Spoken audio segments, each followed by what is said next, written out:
Hello everyone, welcome to Inspire Academy. So आज हम start करेंगे साइंस वन का second chapter that is periodic classification of element का part 3। तो जो टॉपिक्स आज हम कवर करेंगे वो है periodic trends in valency, atomic radius and metallic and non metallic character.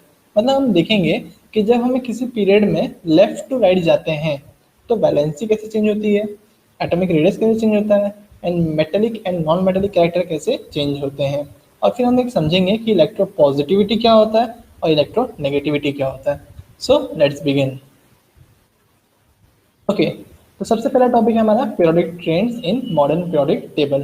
तो हमें जैसे पता है कि जब हम लेफ्ट टू राइट जाते हैं तो जो इलेक्ट्रॉनिक कॉन्फ़िगरेशन होता है, जो इलेक्ट्रॉन्स होते हैं वो इंक्रीज होते जाते हैं। और जब इलेक्ट्रॉन्स इंक्रीज होंगे तो उनकी वैलेंसी में, एटॉमिक साइज में और मेटालिक प्रॉपर्टीज में कुछ चेंजेस आते हैं। तब उन्हें समझेंगे कि वो चेंजेस कैसे इंक्रीज होते हैं या डिक्रीज होते हैं। ओके, तो सबसे पहले मैं दिया हुआ है वैलेंसी। तो जैसे कि हमने प्रीवियस स्टैंडर्ड में पढ़ा था कि वैलेंस इलेक्ट्रॉन से हम लोग वैलेंसी फाइंड कर सकते हैं।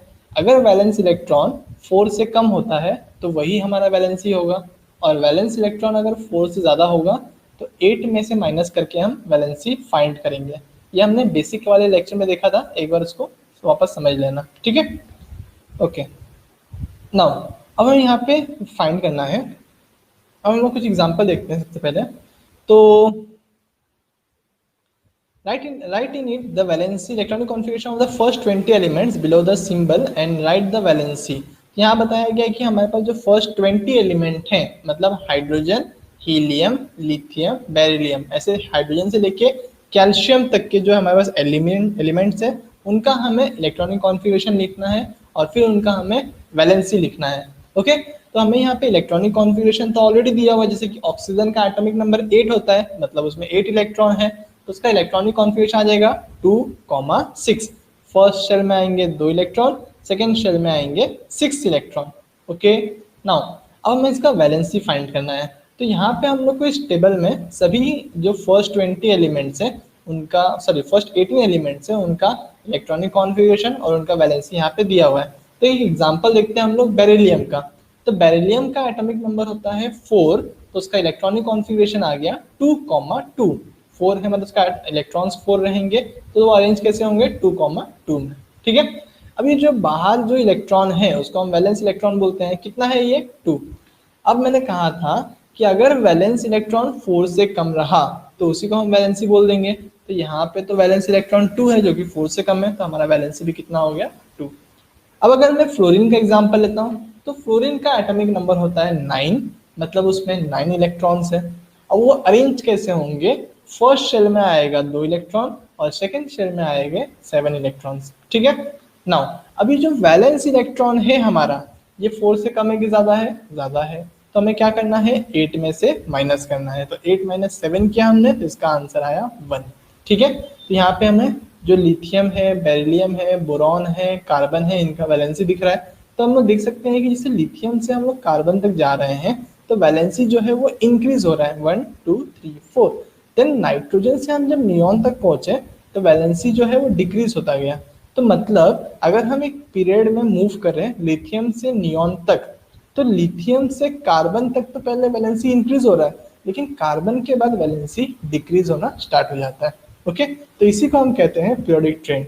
तो हम देख सकते हैं कि अगर हम लेफ्ट टू राइट मूव करेंगे तो पहले वैलेंसी इंक्रीज होगा, फिर वैलेंसी डिक्रीज होगा। ओके, वही हमसे पूछा गया है what is the periodic trend in the variation of valency going from left to right within a period. किसी पीरियड में अगर हम लेफ्ट टू राइट जाते हैं तो वैलेंसी में क्या फर्क आएगा, तो हम कहेंगे कि पहले वैलेंसी इंक्रीज होता है, देन इट स्टार्ट्स डिक्रीजिंग, मतलब कम होना स्टार्ट हो जाता है। ओके, देन हमें आगे पूछा गया है what is the periodic trend in the variation of valency while going down a group. अब हम लोग एक ग्रुप में नीचे आते हैं, ठीक है, मतलब हम लोग एक फर्स्ट बिल्डिंग कंसिडर करेंगे, फर्स्ट ग्रुप कंसिडर कर लेंगे। तो इसका वैलेंसी, इसका आउटर इलेक्ट्रॉन 1 है, वैलेंसी 1 आएगा। इसका भी आउटर इलेक्ट्रॉन 1 है, मतलब इसका भी वैलेंसी 1 है। इसका भी आउटर इलेक्ट्रॉन 1 है, मतलब इसका भी वैलेंसी 1 है, और इसका भी वैलेंसी 1 ही है। सो इन सबका वैलेंसी 1 है, तो इससे हम कह सकते हैं कि ग्रुप के अंदर वैलेंसी चेंज नहीं होता, valency is constant. Okay, now अब नेक्स्ट टॉपिक है हमारा एटॉमिक साइज। अब जैसा हमने देखा कि वैलेंसी कैसे चेंज होता है along the period, and down the group, वैसे ही हमें देखना है कि एटॉमिक साइज कैसे चेंज होगा along the period and down the group. Okay, सबसे पहले हम पीरियड की बात करते हैं। तो हमें यहाँ पे एक क्वेश्चन पूछा है कि by referring to the modern period table find out the period to which the above elements belong. तो हमें यहाँ बताया गया है कि ये जो एलिमेंट्स है जैसे कि ऑक्सीजन, ऑक्सीजन कौन से पीरियड में आ रहा है, देख सकते हैं हम लोग यहाँ पे ऑक्सीजन है तो ये आता है सेकेंड पीरियड में। फिर हमें दिया हुआ है बोरॉन, यहाँ पे बोरॉन है, कार्बन, यहाँ पे कार्बन है, नाइट्रोजन यहाँ पे दिया हुआ है, बेरिलियम यहाँ दिया हुआ है और लिथियम यहाँ दिया हुआ है। मतलब ये सारे के सारे एलिमेंट्स सेकेंड पीरियड से बिलोंग करते हैं। ठीक है, अब पूछा गया है arrange the above element in decreasing order of their atomic radii. तो यहाँ पे हमें उन एलिमेंट्स का एटॉमिक रेडियस दिया हुआ है, ऑक्सीजन का 66 है, वैसे ही लिथियम का 152 है। इसे हमें डिक्रीजिंग ऑर्डर में लगाना है, मतलब बड़े से छोटे के हिसाब से लगाना है। तो सबसे बड़ा एटॉमिक रेडियस यहाँ पे लिथियम का है, सबसे पहले लिथियम आएगा, फिर बेरिलियम आएगा, फिर बोरॉन आएगा, फिर कार्बन आएगा, फिर नाइट्रोजन, फिर ऑक्सीजन। हम देखेंगे तो ये सीक्वेंस है वो सीक्वेंस तो इससे मैच कर रहा है। ओके, अब याद रखना है चीज। Now does this arrangement match with the pattern of the second period. ये सेकंड पीरियड के पैटर्न से मैच कर रहा है क्या? यस, ऑब्वियसली ये तो इससे मैच कर रहा है। जिस ऑर्डर में यहाँ पे एलिमेंट्स अरेंज है उसी ऑर्डर में इनका एटॉमिक रेडियस भी चेंज हो रहा है। अब एक चीज पढ़ लेते हैं हम लोग कि एटॉमिक रेडियस क्या होता है। Atomic radius is the distance okay between the nucleus of the atom and its outermost shell. मतलब कि एटॉमिक रेडियस बेसिकली उसके न्यूक्लियस मतलब उसके सेंटर से उसके बाहर वाला जो शेल है उसके बीच में कितना डिस्टेंस है उसको हम लोग बोलते हैं एटॉमिक रेडियस। ओके, मतलब जिसके अंदर ज्यादा शेल रहेंगे या फिर जिसके अंदर ज्यादा इलेक्ट्रॉन से भी ऐसा कुछ रहेगा तो उस हिसाब से उसका एटॉमिक रेडियस चेंज होता रहेगा। तो हम देख सकते हैं कि इसके अंदर सिर्फ 3 शेल हैं, 1 2 3, तो इसका एटॉमिक रेडियस अलग रहेगा, और इसके अंदर 4 शेल है तो इसका एटॉमिक रेडियस अलग रहेगा। ये डिस्टेंस है यहाँ से एंड तक काउंट करना रहता है हम लोग को। ओके, तो मतलब कितने इलेक्ट्रॉन्स है या फिर कितने शेल हैं उस पर डिपेंड करता है कि हमारा एटॉमिक रेडियस कम रहेगा या ज्यादा रहेगा। ठीक है, now which of the above element have the biggest and the smallest atom. तो इनमें सबसे बड़ा एटम कौन सा है, सबसे छोटा एटम कौन सा है? तो हम देख सकते हैं कि एटॉमिक रेडियस लिथियम का ज्यादा है, मतलब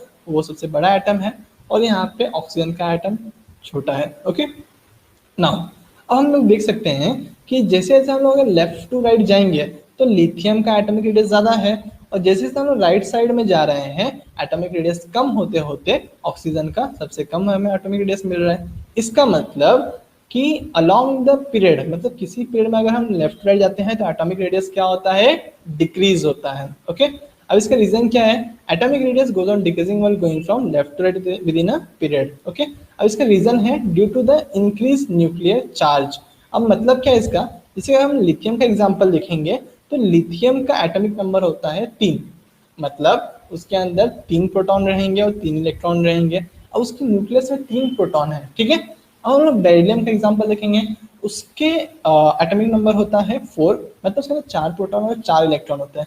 तो अगर मैं पूछूंगा कि इसमें 3 प्रोटॉन है इसमें 4 प्रोटॉन है, अब देखो प्रोटॉन जो है वो इलेक्ट्रॉन को अट्रैक्ट करता है, तो किसमें अट्रैक्शन ज्यादा होगा, इसमें 4 प्रोटॉन है इसलिए इसका अट्रैक्शन ज्यादा होगा। तो वैसे ही हम जैसे जैसे आगे बढ़ते जाएंगे जब ऑक्सीजन की बात करेंगे तो इसका एटॉमिक नंबर तो 8 है, मतलब इसमें 8 प्रोटॉन है, तो इसका अट्रैक्शन और ज्यादा होगा, और जब अट्रैक्शन ज्यादा होगा तो वो जो इलेक्ट्रॉन्स है उसको अपनी तरफ खींचेगा जिसकी वजह से शेल जो है वो छोटा हो जाएगा, एटम जो है वो छोटा हो जाएगा। ओके, तो यहाँ पे इसका रीजन क्या है, इंक्रीज न्यूक्लियर चार्ज की वजह से। तो ये जो न्यूक्लियर चार्ज है वो बढ़ जाता है और ये बढ़ने की वजह से एटम जो है वो छोटा हो जाता है। तो वापस से एक बार रिवाइज करते हैं हम लोग कि left to right, okay, left to right atomic radius क्या होता है, डिक्रीज होता है। ठीक है, अब बात करते हैं डाउन द ग्रुप की। तो ये तो काफी सिंपल है। अगर हम बात करेंगे हाइड्रोजन का तो हाइड्रोजन का जो इलेक्ट्रॉनिक कॉन्फ़िगरेशन होता है वो सिर्फ 1 है, मतलब उसमें एक ही शेल आते हैं। लिथियम की बात करेंगे तो उसमें 3 इलेक्ट्रॉन है, मतलब 2,1, मतलब 2 शेल आएंगे। वैसे सोडियम में 3 शेल आएंगे, पोटेशियम में 4 शेल आएंगे, रुबेडियम में 5 शेल, सीसियम में 6 शेल, फ्रांसियम में 7 शेल। हमने देखा था कि जो उसका पीरियड नंबर होता है उतने ही उसके अंदर शेल्स होते हैं। ओके, तो अभी देखते हैं कि देखो इसमें 1 शेल है, इसमें 2 शेल है। अब ज्यादा शेल है तो मतलब वो बड़ा साइज होगा, वैसे ये 3 शेल थे ये और बड़ा एटम होगा। मतलब जैसे जैसे हम लोग टॉप टू बॉटम आएंगे तो जो एटॉमिक रेडियस है वो इंक्रीज होता है। ठीक है, तो वही हमें यहाँ पूछा गया है arrange the elements vertically downward in the increasing order. तो ये हमें जो एग्जांपल दिया हुआ है इसको हम लोग को वर्टिकली डाउनवर्ड में अरेंज करना है। Okay, which of the following above elements have the highest biggest and the smallest atom. तो जैसे देख सकते हैं हम लोग यहाँ पे पोटेशियम जो है, सॉरी जो सीसियम जो है यहाँ पे सबसे बड़ा एटम है यहाँ पे 262 इसका एटॉमिक रेडियस है, और यहाँ सबसे छोटा एटम है लिथियम का। तो हम लोग देख सकते हैं कि जो ऊपर है उसका एटॉमिक रेडियस कम है, और जो नीचे है जो सीसियम है उसका एटॉमिक रेडियस ज्यादा है। तो हम लोग बोल सकते हैं कि हम लोग जब डाउन द ग्रुप मूव करेंगे तो एटॉमिक रेडियस इंक्रीज होता है। रीजन क्या है इसका? क्योंकि हर एक नए पीरियड में एक नया शेल ऐड हो जाता है, new shell is added. Okay, now अब बात करते हैं मेटेलिक कैरेक्टर के बारे में। अब मेटेलिक कैरेक्टर में हमने देखा था कि पीरियोडिक टेबल में एक जिगजैग लाइन होता है जिसे हम कहते हैं मेटेलॉइड। ओके, वहां पे जो एलिमेंट होते हैं हम मेटेलॉइड कहते हैं, और उसके लेफ्ट साइड में हमारे पास मेटल्स होते हैं और उसके राइट साइड में हमारे पास नॉन मेटल्स होते हैं। ठीक है, अब देखो मेटल की एक और प्रॉपर्टी होती है कि वो कटायन फॉर्म करते हैं। जैसे कि हमने अपने बेसिक वाले लेक्चर में देखा था, सोडियम जो है अपना एक इलेक्ट्रॉन डोनेट करके कटायन फॉर्म करता है। इसे हम कहते हैं इलेक्ट्रोपॉजिटिविटी, मतलब जो इलेक्ट्रॉन दे सकता है वो इलेक्ट्रोपॉजिटिव होता है। जैसे कि हम बताया metal atoms have a tendency to form a cation by losing its valence electron. जो एक्स्ट्रा इलेक्ट्रॉन उसको छोड़ के उसको डोनेट करके वो अपना कटायन फॉर्म कर लेता है, और इसी को हम बोलते हैं इलेक्ट्रोपॉजिटिविटी। और non metal has a tendency to form an anion by accepting electrons.